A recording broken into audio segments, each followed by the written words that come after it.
क्या कर रहे थे हम लोग? वही जो करते कहते और सुनते चले आ रहे हैं कि ध्यान में ही ज्ञान है। ध्यान में ही ज्ञान है। जो देगा ध्यान उसी को मिलेगा ज्ञान, और जितना देगा ध्यान उतना ही मिलेगा ज्ञान। थोड़ा ध्यान थोड़ा ज्ञान, ज़्यादा ध्यान ज़्यादा ज्ञान, क्योंकि ध्यान में ही ज्ञान है। मैं साबिर अली और आप देख रहे हैं ILC से अली क्लासेस, जो अलीगढ़ बेस्ड नीट जेई का रेजिडेंशियल कोचिंग क्लास है। ठीक है, साथ ही AMU जामिया और दूसरे यूनिवर्सिटी के दूसरे एंट्रेंस की भी तैयारी कराते हैं, जैसे 9th 11th diploma engineering, BSc nursing, CET CUET वगैरह वगैरह की तैयारी होती है। तो जो लोग तैयारी करना चाहते हैं वो कांटेक्ट कर सकते हैं। ऑनलाइन ऑफलाइन दोनों ही मोड अवेलेबल है। ऑनलाइन अगर आप घर बैठ के चाहते हैं कि अलीगढ़ के एक्सपीरियंस टीचर से अपने आप को तैयार करें, तो आप ऑनलाइन मोड पे जुड़ सकते हैं। वो लोग जो लोग अलीगढ़ नहीं आ सकते वो तो ऑनलाइन पे जुड़ ही सकते हैं। ठीक है, साथ ही हमारे चैनल को सब्सक्राइब कर ले, क्योंकि हम लोग AMU जामिया दूसरे यूनिवर्सिटी के जो भी इंफॉर्मेशन एडमिशन से रिगार्डेड आते रहते हैं, हम लोग अपडेट करते रहते हैं। बहुत दफ़ा ऐसा होता है कि आपको पता नहीं होता, आप किसी के चैनल को सब्सक्राइब किए हुए नहीं थे, तो आपको पता भी नहीं चलता लास्ट डेट कब निकल गया, कब टेस्ट हो गया, कब फॉर्म आया, कब गया। तो इसकी वजह से क्या होता है कि आप बाद में जब लास्ट डेट निकल जाता है तो आपको खबर करते हैं, पूछते हैं कि भाई लास्ट डेट फॉर्म कब आएगा, क्या होगा। पता ही यहाँ चला कि यहाँ तो फॉर्म वॉर्म भर के लास्ट डेट कब का निकल चुका है, फिर आपका साल चला जाता है। तो अगर आप सब्सक्राइब करेंगे तो कोई खर्चा तो है नहीं कि आपको घर से कुछ जा रहा है। हाँ, लेकिन आप अपने आप को अपडेट रख सकते हैं। यूनिवर्सिटी के सारे इन्फॉर्मेशन आपको ऑटोमेटिकली आते रहेंगे। तो आप हमारे चैनल को सब्सक्राइब कर लें। ठीक, क्या कर रहे थे हम लोग? अभी तक जो हम लोगों ने किया था कल, जो पिछला क्लास में जो हम लोगों ने किया था वो ये किया था कि जब भी कभी कोई इक्विलिब्रियम आ जाता है तो उस वक्त हम लोग इक्विलिब्रियम कांस्टेंट का रिलेशन लिखते हैं, और जो उस वक्त concentration of the products and concentration of the reactants होते हैं बचे हुए, उनको उसके वैल्यू को डालकर सिंप्लीफाई करते हैं और फिर के का वैल्यू निकालते हैं। ठीक है, और के का वैल्यू निकालने के बाद देखते हैं कि के का वैल्यू कितना आता है। तो हम लोगों ने कल एक बताया था कि बहुत सारे ऐसे रिएक्शंस होते हैं जिसमें के का वैल्यू बहुत ज़्यादा होता है, बहुत सारे ऐसे रिएक्शंस भी होते हैं जिसमें के का वैल्यू बहुत ही कम होता है। और उससे हम लोगों ने क्या आइडिया जनरेट किया था कि जिसमें प्रोडक्ट ज़्यादा बनते हैं तो वो उसका के का वैल्यू ज़्यादा आता है, यानी प्रोडक्ट ज़्यादा स्टेबल होता है, रिएक्टेंट अनस्टेबल होता है, इसलिए रिएक्टेंट रिएक्ट करके प्रोडक्ट बना देता है, और इसलिए के का वैल्यू ज़्यादा होता है। क्योंकि प्रोडक्ट का कंसंट्रेशन न्यूमरेटर में लिखते हैं और रिएक्टेंट का कंसंट्रेशन डिनोमिनेटर में लिखते हैं, तो उसके हिसाब से किसका कितना कंसंट्रेशन है उसी के हिसाब से के का वैल्यू होता है। एक और भी लिखा था कि जहाँ पे प्रोडक्ट कम बनता है, रिएक्टेंट एज इट इज रह जाता है, तो उस केस में के का वैल्यू बहुत कम आता है, क्योंकि कंसंट्रेशन ऑफ प्रोडक्ट बहुत ही स्मॉल वैल्यू होता है और रिएक्टेंट का कंसंट्रेशन ज़्यादा होता है, तो इसलिए के का वैल्यू बहुत ही छोटा होता है। उस तरह से हम लोगों ने उसको बताया था कि क्या कौन सा स्टेबल है कौन सा अनस्टेबल है। क्या दे रखा है, एक यहाँ पे और दे रखा है कि इक्विलिब्रियम कांस्टेंट का जो वैल्यू होता है, कितना वैल्यू होता है, और वो रिएक्शन कंप्लीट होगा या इनकम्प्लीट होगा या फिर प्रोसीड करेगा प्रोसीड नहीं करेगा, उसके हिसाब से एक हमारा एक लिमिटेशन दे रखा है। के का कितना वैल्यू होगा तो रिएक्शन प्रोसीड करेगा, के का कितना वैल्यू होगा तो रिएक्शन कंप्लीट हो जाएगा, या के का कितना वैल्यू होगा तो उस केस में रिएक्टेंट प्रोडक्ट का मैग्नीट्यूड बचेगा। ठीक है, मैं थोड़ा सा एग्जांपल लेके समझाता हूँ तो समझ में आएगा। अभी हम लोग देखते हैं कि अगर के का वैल्यू, ठीक है, अगर ज़्यादा होता है, ठीक है, एक लिमिट दे रखा है, तो उस लिमिट में क्या दे रखा मैं उसको बताता हूँ। हेडिंग डालते हैं वैल्यू ऑफ के and extent of reaction,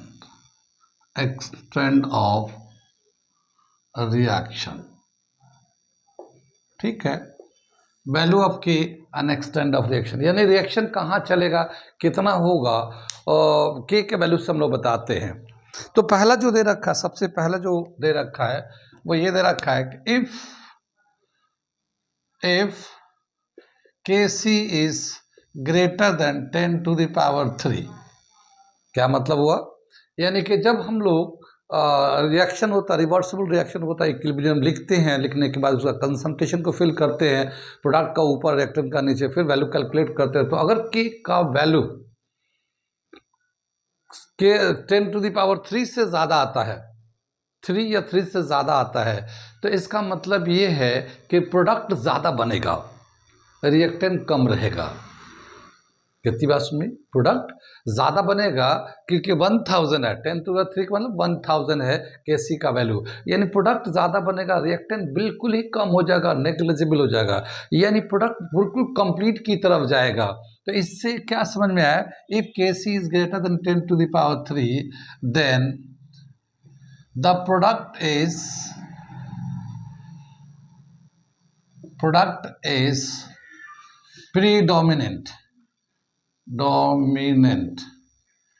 predominant reactants. क्या मतलब हुआ? यानी कि प्रोडक्ट अगर Kc का वैल्यू 10⁻3 से ज़्यादा होगा तो प्रोडक्ट बहुत ज़्यादा बनेगा, रिएक्टेंट बहुत कम होगा। प्रोडक्ट जो है ना, यानी ये समझिए कि ये रिएक्शन बिल्कुल कंप्लीट की तरफ चला जाएगा। कंप्लीट का मतलब ये है कि रिएक्टेंट कुछ नहीं बचेगा और सारा का सारा रिएक्टेंट रिएक्ट करके प्रोडक्ट बना देगा। इसका मतलब ये हुआ। ठीक, रिएक्शन प्रोसीड्स है, तो मैंने ये रेड से लिखा, reaction proceed almost two completion, यानी कि रिएक्शन जो है सारे के सारे रिएक्टेंट प्रोडक्ट में कन्वर्ट हो जाएंगे, रिएक्टेंट बहुत ही कम बचेगा, बिल्कुल ही नेग्लिजिबल होगा रिएक्टेंट। ठीक है, तो ऐसे कंडीशन ये अगर इसका वैल्यू इस तरह से आता है तो ये एक इन्फॉर्मेशन पता चलता है। क्या बताया? वैल्यू ऑफ के and extent of reaction, reaction कहाँ तक जाता है। तो इस केस में अगर Kc का वैल्यू 10⁻3 से ज़्यादा होता है तो सभी के सभी रिएक्टेंट रिएक्ट करके प्रोडक्ट बन जाते हैं, पूरा कंप्लीट रिएक्टेंट खत्म हो जाता है, सिर्फ प्रोडक्ट बचता, प्रोडक्ट डोमिनेंट होता है। इसका मतलब ये हुआ। कुछ एग्जाम्पल्स हम लोग दिखाते हैं, कल भी हम लोग पिछले काफ़ी सारे एग्जाम्पल लिखे थे, एक दो एग्जाम्पल मैं लिख के दिखाता हूँ जिसमें Kc का वैल्यू 10⁻3 से ज़्यादा होता है। ठीक है, ठीक है, ये हम लोग 2-3 एग्जाम्पल लिख दिया। क्या चीज़ है? देखिए कि हाइड्रोजन जो है गैस के फॉर्म में, क्लोरीन गैस के फॉर्म में, जब ये दोनों रिएक्ट करते हैं 300 डिग्री सेल्सियस टेम्परेचर पे, ठीक है, 300 नीचे भी लिख सकते हैं, ऊपर भी लिखते हैं, बहुत दफ़ा रिएक्शन में हम लोग यहाँ पे भी लिखते हैं, इसको ऊपर भी लिख सकते हैं, यहाँ पे 300 केल्विन। ठीक, तो नीचे ऊपर से कोई यानी 300 डिग्री टेम्परेचर पे, 300 केल्विन टेम्परेचर पे जब ये रिएक्ट करते हैं तो HCl बनाते हैं। ये हमारा बैलेंस इक्वेशन हो गया। अगर हम लोग इसका के इक्विलिब्रियम के टाइम पे Kc का वैल्यू निकालते हैं तो Kc का वैल्यू दे रखा 4.0 10⁻31, ये देखते हैं 31 दे रखा है, कितना बड़ा वैल्यू है, ये बहुत ही बड़ा वैल्यू है। इसका मतलब क्या हो कि जितना हाइड्रोजन या क्लोरीन जितना भी हो सब रिएक्ट करके सब के सब HCl बना देंगे। रिएक्टेंट के साइड में इक्विलिब्रियम के टाइम पे कोई भी कंसंट्रेशन ऑफ रिएक्टेंट बचेगा नहीं। जब इक्विलिब्रियम आ जाएगा तो उस वक्त रिएक्टेंट का कंसंट्रेशन, जैसे हाइड्रोजन का कंसंट्रेशन, क्लोरीन का कंसंट्रेशन बिल्कुल नेग्लिजिबल होगा, सब के सब प्रोडक्ट बन जाएंगे, HCl बन जाएंगे। इसका मतलब ये हुआ।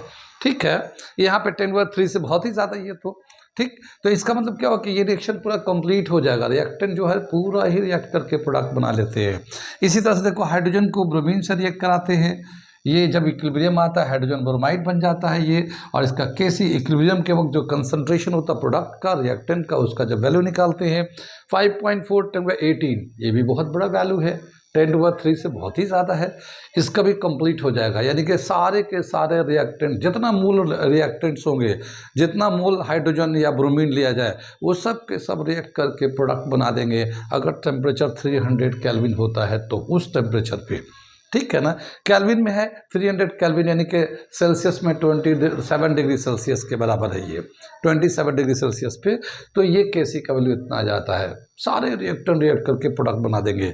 इसी तरह से देखते हैं, ये हाइड्रोजन है, ये ऑक्सीजन है, रिएक्ट करते हैं 500 केल्विन टेम्परेचर पे। टेम्परेचर का बहुत बड़ा रोल होता है, बताया कि टेम्परेचर कम होता है तो रिएक्ट अपना एक नेचर होता है, और टेम्परेचर जब बढ़ाते हैं तो रेट ऑफ रिएक्शन पे फर्क असर आता है।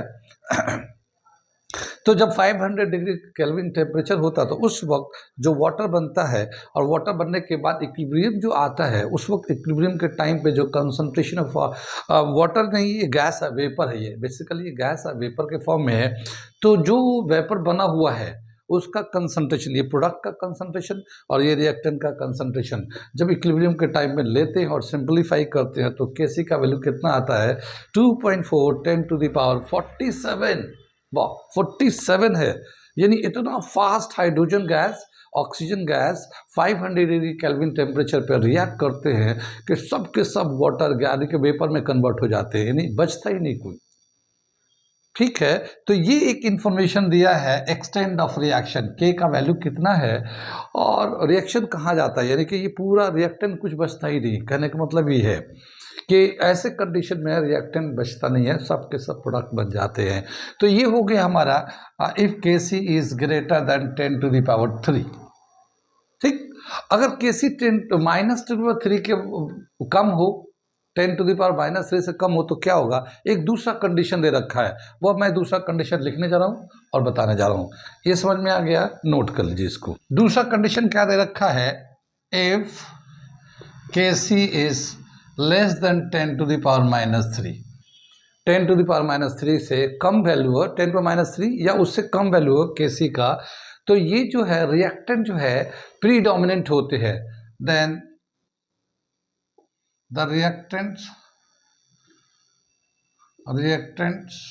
are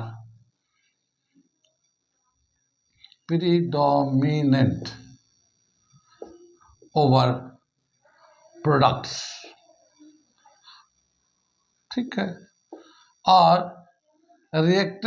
products are very small, products are very small। ठीक है ना, बहुत ही कम होता है प्रोडक्ट। और वी कैन से क्या मतलब हुआ, रिएक्शन हार्डली प्रोसीड्स। क्या मतलब हुआ कि अगर Kc का वैल्यू 10⁻³ से कम होता है तो उस वक्त प्रोडक्ट कुछ नहीं बनता, कुछ नहीं होता प्रोडक्ट, सब के सब रिएक्टेंट एज इट इज रहते हैं। ठीक है, और एज इट इज होने की वजह से जो प्रोडक्ट का कंसंट्रेशन कम होता है, Kc का जब वैल्यू निकालते हैं तो ऊपर में कंसंट्रेशन प्रोडक्ट का लिखते हैं, नीचे रिएक्टेंट का। तो रिएक्टेंट तो सभी है, प्रोडक्ट बहुत ही नेग्लिजिबल है, तो उस वक्त Kc का वैल्यू बहुत ही कम आता है। और उस वक्त बोलते हैं कि रिएक्शन हार्डली प्रोड्यूस, मतलब प्रोसीड्स, यानी कि वो रिएक्शन होता ही नहीं, रिएक्शन चलता नहीं है, रिएक्शन रुका रहता है, ऑलमोस्ट रुका रहता है इक्विलिब्रियम के टाइम पे, यानी कंसंट्रेशन ऑफ प्रोडक्ट बनता नहीं है। ठीक है, तो ये दे रखा हमारा Kc का वैल्यू अगर लेस देन -3 होता है तो। ठीक, इसके कुछ एग्जांपल्स है, बहुत सारे रिएक्शंस होते हैं जिसमें Kc का वैल्यू लेस देन -3 आता है, तो कुछ एग्जांपल मैं लिख के बताता हूँ। ठीक है, ये दो एग्जांपल हम लोगों ने ले लिया। क्या दे रखा है, ये जो वाटर है गैस के फॉर्म में होता है, ये गैसलेस फॉर्म में एग्जिस्ट करता है। अगर इसको 500 डिग्री पे जब इक्विलिब्रियम आता है तो ये गैस को जब हम हीट करते हैं तो ये डिसोसिएट होता है, हाइड्रोजन बनता है, ऑक्सीजन बनता है। ये वाटर वेपर जो है जब 500 डिग्री टेम्परेचर पर लेंगे तो उससे डिसोसिएट करते हैं तो हाइड्रोजन बना, ऑक्सीजन बनता है। लेकिन जिस वक्त इसका इक्विलिब्रियम आ जाता है उस केस में जो प्रोडक्ट का कंसंट्रेशन होता है और रिएक्टेंट का जो कंसंट्रेशन होता है उसको यूज़ करके Kc का वैल्यू जब निकालते हैं तो Kc का वैल्यू आता है हमारा 4.1 10⁻⁻48। ठीक है, क्या आता है वैल्यू, 4.1 10⁻⁻48 माइनस में आता है K का वैल्यू। तो ये तो बहुत ही कम वैल्यू है, 4.1 10⁻⁻48 बहुत ही कम वैल्यू है इक्विलिब्रियम पे। तो ये जो कंसंट्रेशन है, प्रोडक्ट का जो कंसंट्रेशन है वो नेग्लिजिबल है, रिएक्टेंट का कंसंट्रेशन मैक्सिमम है, ऑलमोस्ट सभी है, तो इसीलिए ये वैल्यू बहुत छोटा होता है। तो ये जो है रिएक्शन जो है हार्डली प्रोसीड्स का मतलब ये है कि ये रिएक्शन नहीं होगा, या यूँ कहें कि वाटर का डिसोसिएट करेंगे 500 केल्विन टेम्परेचर पे तो नेग्लिजिबल है, होता नहीं है, थोड़ा सा होगा, तो ये वैल्यू दे रखा। इसी तरह से नाइट्रोजन को ऑक्सीजन के साथ रिएक्ट करेंगे, गैस के फॉर्म में है 298 केल्विन पे टेम्परेचर पे, तो ये कितना होगा, नाइट्रोजन ऑक्साइड बनता है। लेकिन इसका जब कंसंट्रेशन निकालते हैं इक्विलिब्रियम के टाइम पे, जब इक्विलिब्रियम आ जाता है तो ऐसे कंडीशन में जो प्रोडक्ट का कंसंट्रेशन होता है, रिएक्टेंट का कंसंट्रेशन होता है, कैसी का वैल्यू निकालते हैं, तो वो दे रखा 4.8 10⁻31। ये तो बहुत ही कम है 10⁻³ से, तो ये भी प्रोसीड नहीं करता, ये रिएक्शन जो है ना होता नहीं है। इक्विलिब्रियम कांस्टेंट को कैसे लिखेंगे, मैं एक लिख के दिखाता हूँ। जैसे ये है तो यहाँ पे जो कंसंट्रेशन होगा, नाइट्रोजन ऑक्साइड का कंसंट्रेशन होगा, ये इस तरह से लेंगे, और ये रिएक्टेंट का कंसंट्रेशन, नाइट्रोजन गैस है ये, और ये ऑक्सीजन है ये, ठीक है, ये इसका कंसंट्रेशन लेते हैं, और इसका जो वैल्यू होगा हमारा Kc का जो वैल्यू होगा 4.8 10⁻31, ये दे रखा है। तो ये बहुत ही छोटा वैल्यू है। तो इस तरह का इसका एक एग्जाम्पल ये हो गया हमारा Kc if Kc is less than 10⁻3। अब अगर लेते हैं कि मान लो Kc का वैल्यू इन बिटवीन 10⁻³ 10⁻+3 के बीच में अगर आता है, तो उस केस में क्या होता है, उस केस में क्या बताते हैं कि जिस वक्त K का वैल्यू जो है 10⁻³ से लेकर 10⁻+3 तक होता है, तो उस केस में रिएक्टेंट भी होते हैं, प्रोडक्ट भी होता है। इक्विलिब्रियम जब आता है तो ऐसे कंडीशन में कुछ रिएक्टेंट भी होते हैं और कुछ प्रोडक्ट भी होते हैं। ऐसा नहीं है कि प्रोडक्ट बिल्कुल ही नहीं है या रिएक्टेंट बिल्कुल ही नहीं है, जैसे इन दो केसेस में हम लोगों ने बताया है। कितनी बात समझ में? तो उस केस में ये है कि प्रोडक्ट ज़्यादा होता है, रिएक्टेंट कम होता है, या फिर प्रोडक्ट कम होता है, रिएक्टेंट ज़्यादा होता है, लेकिन दोनों होते हैं, रिएक्टेंट और प्रोडक्ट दोनों ही प्रेजेंट होते हैं, उसमें रहते हैं इक्विलिब्रियम के टाइम पे। इन केस में क्या बताया कि इसमें प्रोडक्ट नेग्लिजिबल है ही नहीं, क्योंकि ये बहुत कम है, तो है ही नहीं, खाली रिएक्टेंट है, पता नहीं चलता। ठीक है, तो हम अब तीसरा कंडीशन करने जा रहे हैं कि if the value of K is in between 10⁻³ to 10⁻+3।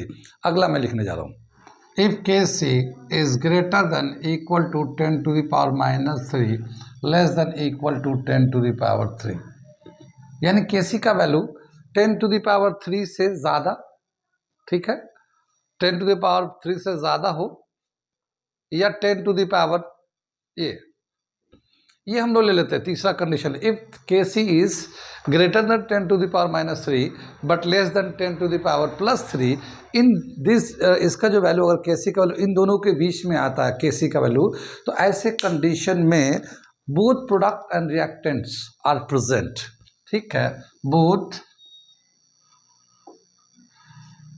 Reactants and products are present at equilibrium। ठीक है ना, इक्विलिब्रियम जब आता है तो उस केस में रिएक्टेंट का भी क्वांटिटी होता है, प्रोडक्ट का भी कुछ ना कुछ क्वांटिटी रहता है, इन दोनों में से दोनों ही रहता है। जैसे हम लोग पीछे वाले में कहते हैं कि वो नहीं होता, वो होता है, प्रोडक्ट नहीं होता, रिएक्टेंट होता।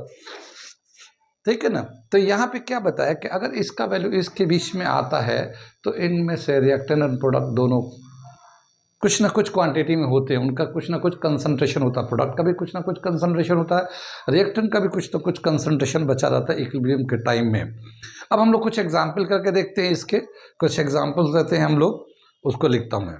तो ये दो एग्जाम्पल ले लिया, जैसे हाइड्रोजन को आयोडीन से रिएक्ट कराते हैं 700 डिग्री केल्विन 700 केल्विन टेम्परेचर पे, तो हाइड्रोजन आयोडाइड बनता है।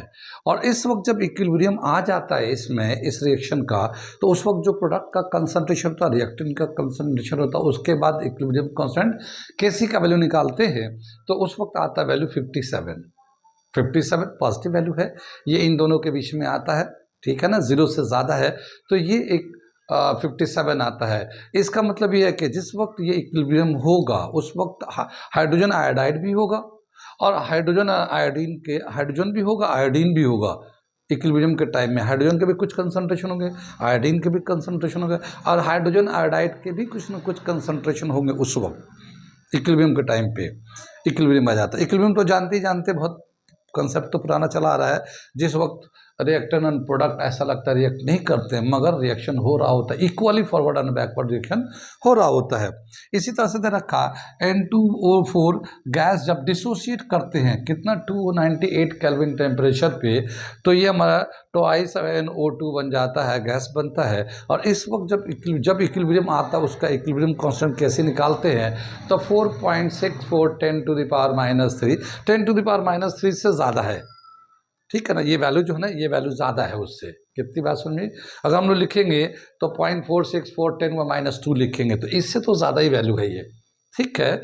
तो इसका भी इस वक्त अगर लेंगे तो इसका भी कंसंट्रेशन मिलेगा, इसका भी कंसंट्रेशन मिलेगा, प्रोडक्ट का भी कंसंट्रेशन होगा इक्विलिब्रियम के टाइम पे, और रिएक्टेंट का भी होगा।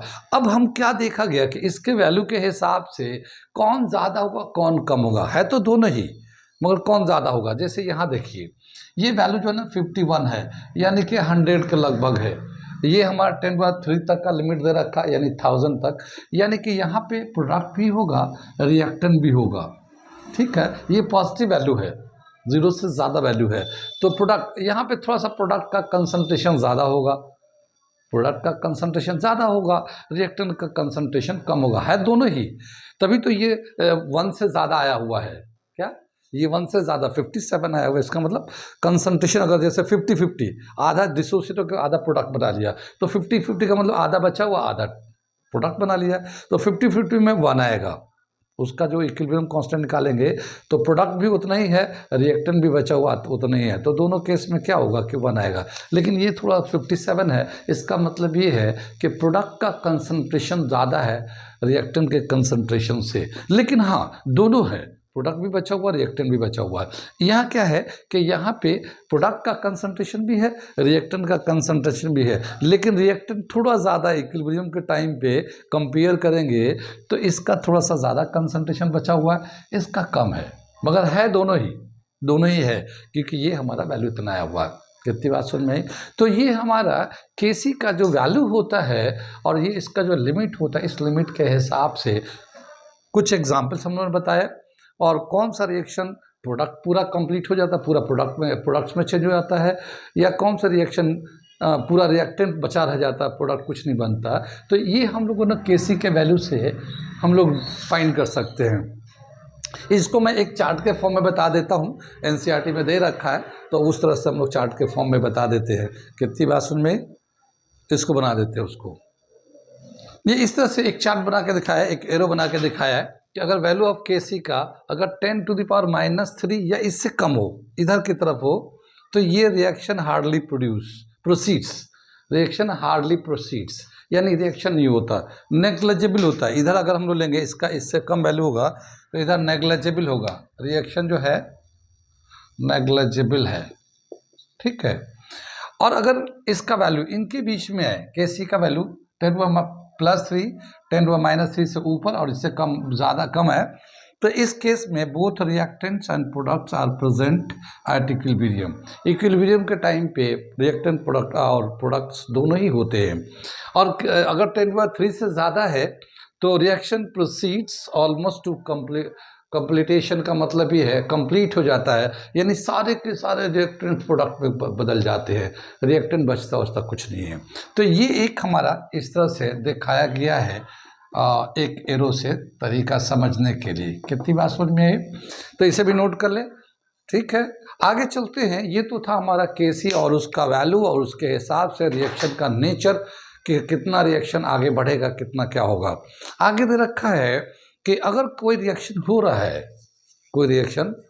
है एक किसी टाइम पे कितना रिएक्टेंट का कंसंट्रेशन है, कितना प्रोडक्ट का कंसंट्रेशन उस टाइम पे, अभी इक्विलिब्रियम आया नहीं आया वो क्या है, तो उसके इक्विलिब्रियम से कोई मतलब नहीं है। लेकिन हम लोग क्या देख रहे हैं कि एक रिएक्शन चल रहा है, रिएक्टेंट रिएक्ट करके प्रोडक्ट बना रहा है, अभी इक्विलिब्रियम आया नहीं है और या आ गया है, क्या हुआ है उससे कोई मतलब नहीं है। लेकिन हाँ, एक टाइम पे हम लोगों ने रिएक्टेंट का कंसंट्रेशन ले लिया कि कितना रिएक्टेंट का कंसंट्रेशन है उस टाइम पे और कितना प्रोडक्ट का कंसंट्रेशन है। तो प्रोडक्ट का कंसंट्रेशन, रिएक्टेंट का कंसंट्रेशन, जिस तरह से इक्विलिब्रियम कांस्टेंट का कैसे निकालते हैं, ऐसे ही हम लोग concentration of product upon concentration of reactant लेते हैं। और उस वक्त हम लोग एक वैल्यू निकालते हैं, उसका वैल्यू निकालते हैं, उसको बोलते हैं रिएक्शन कोएफिशिएंट। क्या बोलते हैं उसे? Reaction coefficient. यानी रिएक्शन कोएफिशिएंट निकालते हैं और उस रिएक्शन कोएफिशिएंट का वैल्यू देखते हैं कि केसी से कम है, केसी से ज़्यादा है, या केसी के बराबर है। उसी के हिसाब से ये पता चलता है कि रिएक्शन अभी प्रोडक्ट की तरफ जाएगा, या रिएक्टेंट की तरफ जाएगा, या फिर इक्विलिब्रियम आ गया है। तो ये एक टॉपिक दे रखा है, इसी से रिलेटेड मैं उसको भी करा देता हूँ। ठीक है, अगला जो टर्म दे रखा है रिएक्शन कोएफिशिएंट।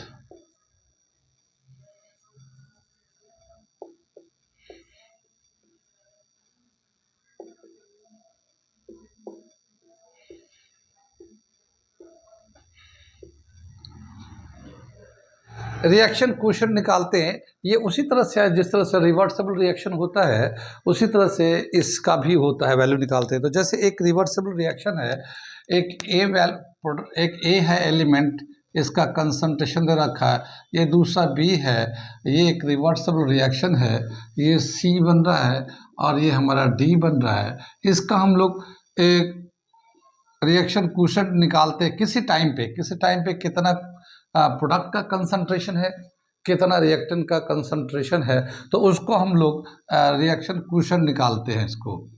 ठीक है, रिएक्शन कोएफिशिएंट निकालते हैं, जिस तरह से इक्विलिब्रियम कांस्टेंट निकालते हैं, ठीक उसी तरह से ये भी है, रिएक्शन कोएफिशिएंट निकालते हैं ये। ठीक है ना। अब इसका हम लोग वैल्यू निकालते हैं, कितनी बात हुई?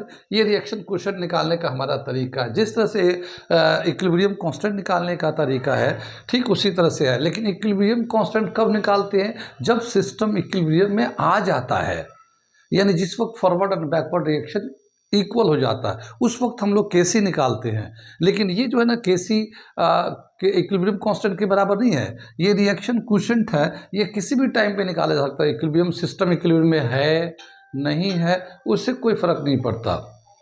ठीक है, हम किसी भी मोमेंट पे कितना प्रोडक्ट का कंसंट्रेशन है, कितना रिएक्टेंट का कंसंट्रेशन है, उस वक्त रिएक्शन कोएफिशिएंट निकाल लेते हैं और निकालने के बाद देखते हैं कि उसका वैल्यू कितना है। कंपेयर करेंगे हम लोग इक्विलिब्रियम कांस्टेंट से।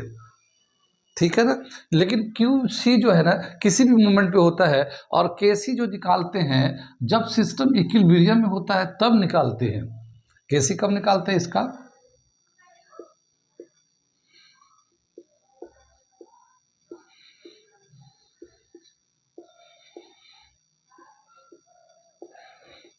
ठीक है ना, ये कैसे निकालते हैं। लेकिन ये कब है? At equilibrium, at equilibrium. जब सिस्टम इक्विलिब्रियम में आता है तब इसको निकालते हैं। लेकिन ये इक्विलिब्रियम से कोई इशू नहीं है इसका। क्वेश्चन रिएक्शन कोएफिशिएंट का मतलब किसी भी टाइम पर हम लोग निकाल सकते हैं। अब रिएक्शन कोएफिशिएंट का कुछ ना कुछ वैल्यू होगा, इक्विलिब्रियम कांस्टेंट का भी एक अपना वैल्यू होगा। जब इक्विलिब्रियम आ जाएगा तो उस वक्त इसका निकालेंगे, तो इसका अपना एक वैल्यू होगा, इसका अपना एक वैल्यू होगा। वो इक्विलिब्रियम के टाइम का है, ये किसी भी मोमेंट पे निकाला गया है। अब इन दोनों की वैल्यू को कंपेयर करेंगे, QC और KC को कंपेयर करते हैं। कितनी बात सुनिए, अगर QC जब कंपेयर करेंगे तो क्या होगा? इसके 3 केसेस आएंगे, या तो QC KC के कम आएगा, या QC KC से ज़्यादा आएगा, या दोनों बराबर हो जाएंगे। कितनी बात समझ में? तो हम लोग देखते हैं, कंपेयर करते हैं। पहला जो स्टेप आता है, पहला जो कंपेयर कर रहे हैं हम लोग, पहला दे रखा है if QC is less than KC। ये पहला स्टेज लेते हैं हम लोग। QC का जो वैल्यू यहाँ पे जब कंपेयर किया हम लोगों ने, इसका कंसंट्रेशन डाल के वैल्यू निकाला, इसे निकाला, इसे भी निकाला, इक्विलिब्रियम पे ये निकाला, हम लोगों ने इसको निकाला। अब देखते हैं कि ये जो QC जो वैल्यू है KC से कम आया है, तो फिर क्या मतलब हुआ इसका? ठीक है, ये जो है QC का वैल्यू जो है ना KC से कम है। तो इस केस में क्या बताया है कि इस केस में the reaction will proceed in forward direction. The reaction will proceed in forward direction, forward direction, ठीक है ना। यानी अभी और रिएक्टेंट रिएक्ट करेंगे, प्रोडक्ट बनाएंगे, क्योंकि क्यूसी का जो वैल्यू है केसी से कम है। तो इसका मतलब ये कि अभी इक्विलिब्रियम आया नहीं है, अभी रिएक्टेंट रिएक्ट करेंगे और प्रोडक्ट अभी और बनाएंगे। तो उस वक्त तक रिएक्टेंट रिएक्ट करते रहेंगे जब तक क्यूसी केसी के बराबर नहीं होगा। तो अभी रिएक्शन आगे की तरफ जाएगा, फॉरवर्ड रिएक्शन होगा, इसका मतलब ये हुआ। दूसरा क्या रखा, if KC QC is greater than KC, क्या मतलब हुआ, अगर क्यूसी का वैल्यू, एक ऐसा स्टेज जहाँ पे हम लोगों ने प्रोडक्ट और रिएक्टेंट का कंसंट्रेशन निकाला और क्यूसी का वैल्यू निकाला, क्यूसी का वैल्यू केसी से ज़्यादा है, तो क्या मतलब हुआ, the reaction will proceed in backward direction, proceeds in backward direction, backward direction. क्या मतलब हुआ इसका कि हम लोगों ने जो कंसंट्रेशन प्रोडक्ट का रिएक्टेंट का लिया है वो इक्विलिब्रियम से आगे का ले रखा है, यानी इक्विलिब्रियम से बहुत ज़्यादा ले रखा है, तो वो पीछे वापस लौट के इक्विलिब्रियम पे आएगा, तो बैकवर्ड डायरेक्शन में रिएक्शन जाएगा ये, ठीक है। और अगर ये दोनों बराबर हो जाते हैं, तीसरा दे रखा है, if Q C is equal to K C then the system is, the reaction is at equilibrium, equilibrium क्या मतलब हुआ, इक्विलिब्रियम का मतलब जितना फॉरवर्ड रिएक्शन हो रहा होगा उतना ही बैकवर्ड रिएक्शन होगा, यानी दोनों इक्वली हो रहा होगा इस वक्त अगर होगा तो। कितनी बात सुन में, तो ये एक तरीका दे रखा है यहाँ पे, जैसे एक एग्जाम्पल दे रखा, मैं एक एग्जाम्पल से समझाता हूँ कि क्यूसी केसी से कम होगा तो क्या होगा, कैसे होगा। कितनी बात सुन में, तो मैं इसे मिटाता हूँ और एक इसका टिपिकल यानी कि एक पिक्टोरियल एक रिप्रेजेंटेशन दे रखा, वो भी मैं बताता हूँ। यहाँ तक समझ में आ गया ये, यहाँ तक कोई सवाल तो नहीं, कुछ पूछना तो नहीं है, मिटा दे इसे, चल ठीक है। जैसे एक एग्जाम्पल दे रखा है क्यूसी एंड केसी को कैसे हम लोग समझेंगे, तो एक रिएक्शन दे रखा, जब हाइड्रोजन गैस को आयोडीन गैस से रिएक्ट कराते हैं तो इक्विलिब्रियम आ जाता है, ये हाइड्रोजन आयोडाइड बन जाता है, हाइड्रोजन आयोडाइड गैस बन जाता है। और क्या देखा गया, इसका 700 डिग्री, अभी हम लोगों ने इसका एग्जाम्पल लिया भी था, इसका अगर 700 डिग्री टेम्परेचर पे इसका जो केसी का जो वैल्यू है वो 57 आया है। कितनी बात सुन में, केसी का जो वैल्यू आया है वो 57 है, हम लोगों ने पीछे एक एग्जाम्पल में किया है, ठीक। अब क्या बताया कि अगर हम लोग एक सिचुएशन में, एक स्टेज पे ये हाइड्रोजन का, आयोडीन का और हाइड्रोजन आयोडाइड का तीनों का कंसंट्रेशन दिया हुआ है, अब ये बताना है कि रिएक्शन आगे जाएगा पीछे जाएगा, तो क्या क्या कंसंट्रेशन दे रखा वो मैं बताता हूँ। पहले जो हाइड्रोजन का कंसंट्रेशन लिया है, कंसंट्रेशन ऑफ हाइड्रोजन, ठीक है, वो 0.1 मोल लिया है, मोलैरिटी, ठीक है। और कंसंट्रेशन ऑफ आयोडीन लिया है हमारा 0.2 मोलैरिटी, और कंसंट्रेशन ऑफ हाइड्रोजन आयोडाइड लिया है, ठीक है, वो 0.4 मोलैरिटी। कितनी बात सुन में, अगर हम इसका इक्विलिब्रियम कांस्टेंट Kc निकालते हैं, इस केस में Kc निकालते हैं, तो ये जो है ना hydrogen iodide raise to the power 2 upon concentration of hydrogen and concentration of iodine, इस तरह से लेंगे इक्विलिब्रियम के टाइम पे। इसका जो कंसंट्रेशन दे रखा हमारा, अभी जो इस केस में दे रखा है, हम लोग Kc नहीं निकालते, Qc निकाल रहे हैं, हम लोग Qc निकाल रहे हैं, ठीक है ना। तो यहाँ पे जो कंसंट्रेशन दे रखा है ये 0.4, इसका स्क्वायर कर लेते हैं हम लोग, इसका हाइड्रोजन आयोडाइड का कंसंट्रेशन, और यहाँ पे हाइड्रोजन का जो कंसंट्रेशन दे रखा है वो 0.1 दे रखा है, और यहाँ पे जो कंसंट्रेशन लोग इस तरह से ही लिख लेते हैं हम लोग, और ये बॉक्स में ले लेते हैं 0.2 ले लिया। कितनी बात सुन में, इसका जो वैल्यू होगा, इसको 0.4 को 2 दफ़ा हम लिख देते हैं इस तरह से स्क्वायर को आसानी के लिए, और ये 0.1 है और ये 0.2 है। तो इसका भी डेसिमल है, डेसिमल के बाद एक डिजिट है, इसमें भी, इसमें भी, इसमें भी, तो सब डेसिमल कैंसिल हो जाएंगे, ये सारे डेसिमल कैंसिल हो जाएंगे। अब 4 4 जा 16 हो जाएगा और नीचे 2 आ जाएगा, 2 ऑन द आ जाएगा, ये कैंसिल होके 8 आ गया। तो QC का जो वैल्यू है, हमारा QC का जो वैल्यू है वो 8 है, लेकिन KC का जो वैल्यू है, इक्विलिब्रियम कांस्टेंट का वैल्यू 57 है।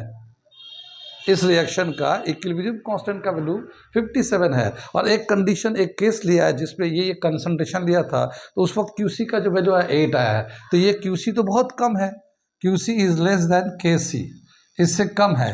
तो क्या मतलब हुआ कि अभी ये रिएक्शन और आगे जाएगा, रिएक्टर रिएक्ट करेगा, प्रोडक्ट बनाता रहेगा, बहुत प्रोडक्ट बनाता रहेगा, चलता रहेगा, और उस वक्त तक जो चलता रहेगा जब तक QC का जो वैल्यू KC के बराबर ना, 57 के बराबर ना आ जाए, उस वक्त तक ये चलता रहेगा। समझ में बात आई? तो QC जो है ना, एक रिएक्शन क्वेश्चन कहलाता है। किसी कोई इक्विलिब्रियम, कोई रिएक्शन अगर रिवर्सिबल चल रहा है तो आगे जाएगा, किसी एक इंस्टेंट पे, किसी एक मोमेंट पे रिएक्टेंट का, प्रोडक्ट का कंसंट्रेशन लेते हैं, QC का वैल्यू निकालते हैं और उस वक्त बताते हैं कि रिएक्शन आगे जाएगा या रिएक्शन पीछे जाएगा या इक्विलिब्रियम आ चुका है। ठीक है, तो ये था हमारा दूसरा टॉपिक रिएक्शन क्वेश्चन का। कितना समझ में आया? समझ में आ रहा है? इसे आगे हम लोग कंटिन्यू रखेंगे, आज हम लोग यहीं पे रहने देते हैं। ठीक है।